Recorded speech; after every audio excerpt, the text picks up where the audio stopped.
3rd July, the St. Thomas Day, wherein the whole world commemorates on the death anniversary of St. Thomas, one among the 12 apostles of Lord Jesus Christ.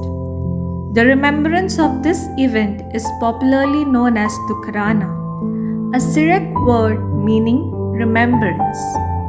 The tradition of a large population of Christians, particularly in India, commonly called Martoma Nasranis, trace their patrimony in faith to the visit of St. Thomas to Malabar in year 52 AD.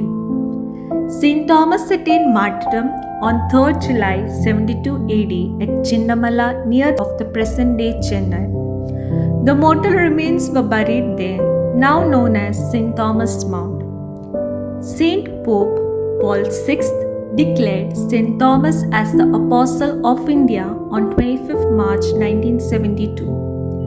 Coinciding with 19th centennial celebrations of martyrdom of St. Thomas, the mortal remains of the saint were taken to Edessa in the present Iraq on 13th century and from there to Basilica di San Tommaso in Ortona in Italy.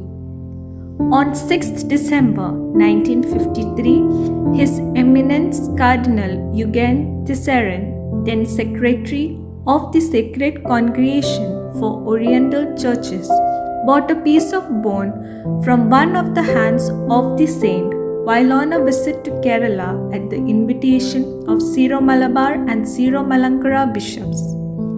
This relic have been preserved at the St. Thomas Shrine at Kodungalur as a memorial of the visit in 52 AD. Communion of St. Thomas Christians are now divided into many churches, both within and outside the Roman Catholic Church. The churches within the Roman Catholic Church, namely the Syro-Malabar and Syro-Malankara Catholic communities, trace their legacy and patrimony to the apostolic mission of St. Thomas. The Aramaic name of Thomas is Taunai, meaning twin. Some churches at the east, both within and outside the Catholic communion, celebrate the death anniversary of St. Thomas on 6th October.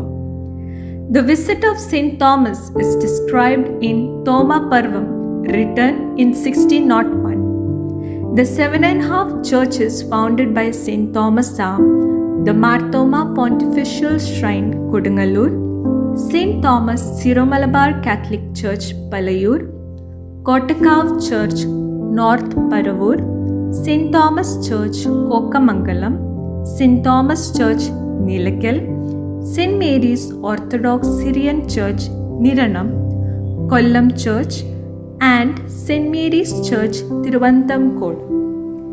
The Portuguese missionaries who followed Vasco da Gama had brought about many reforms among the St. Thomas Christians with regard to their ecclesiastical, liturgical, and spiritual matters, including governance. In January 1653, a group of St. Thomas Christians raised a very strong protest against the reign of Portuguese missionaries for defacing and defiling the tradition and patrimony of St. Thomas Christians, and eventually embraced Antiochian faith and heritage. This group later on were divided into many other churches, all of which are outside the Roman Catholic communion, except the Malankara Catholic Church.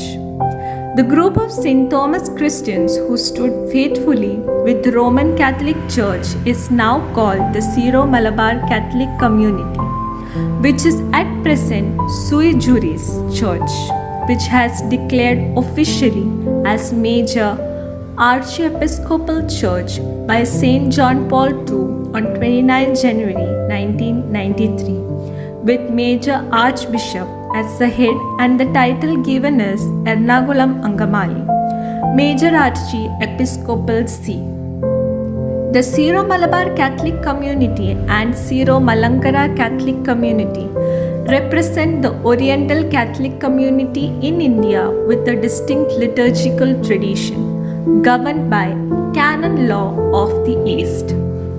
Ecclesiology, historical, perspective, spirituality, etc. The preservation of rich tradition and legacy left behind by St. Thomas Apostle and its manifestation with regard to the divine worship and administration of sacraments are dear to their hearts. Dukhrana should serve as an eye-opener to each member of the Syro-Malabar and Syro-Malankara community, along with their respective hierarchy, to forge as a united community, justifying the rich tradition and legacy of a flourishing community, and not become complacent with addition of eparchies and appointment of bishops, as well as building huge skyscrapers which neither enhance nor nurture the spiritual orientation of the community. St. Thomas, therefore, is not an icon to be remembered only on 3rd July, but as the beacon light and source of inspiration to the progeny of first century Christians. Mar Thoma lives in our hearts, but the legacy and its manifestation should be carried to the ongoing generation with greater zeal and devotion. Happy and blessed wishes of Dukhrana to one and all. Love, youths from SYM Goa.